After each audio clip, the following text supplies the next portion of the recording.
Hi, this is Maria Palozola with MyGolfInstructor.com, and today I'm here with a question from Bob from Lake Worth, Florida.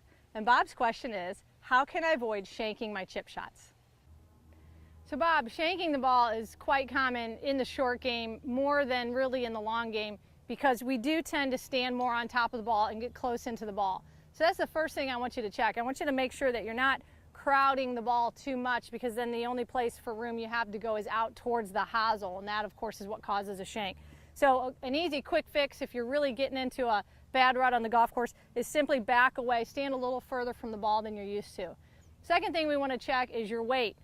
You may start balanced on your feet, but if you end up at all going towards your toes, you're moving obviously from the sweet spot of the club towards the hosel. So not only back away a little bit, make sure that you're sitting back more on your heels than you're used to. We want to be in our arches for every golf swing, but if you're tending to get to the balls of the feet or the toes, I'd go ahead and sit back on your heels just a little bit more. And then the last thing we need to check is two different swing paths that you may be making.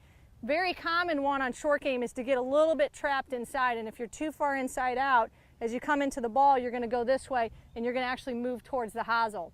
Less common is if you're coming too far outside in. But again, if you're standing too close to the ball and losing your weight forward, that's actually pretty easy to do, and you can actually come in from the outside and catch the back of the club. So go ahead, back away from it a little bit, get your weight back, and then test your path. Make sure you're making a nice rounded arc swing, not getting too far inside and definitely not getting too far on the outside of the ball. So a good check for that, if you take a 2x4 and just lay it on the ground right outside your ball and practice making swings right next to it, if you go out this way or you come out here, you're going to hit the 2x4 and you'll know right away.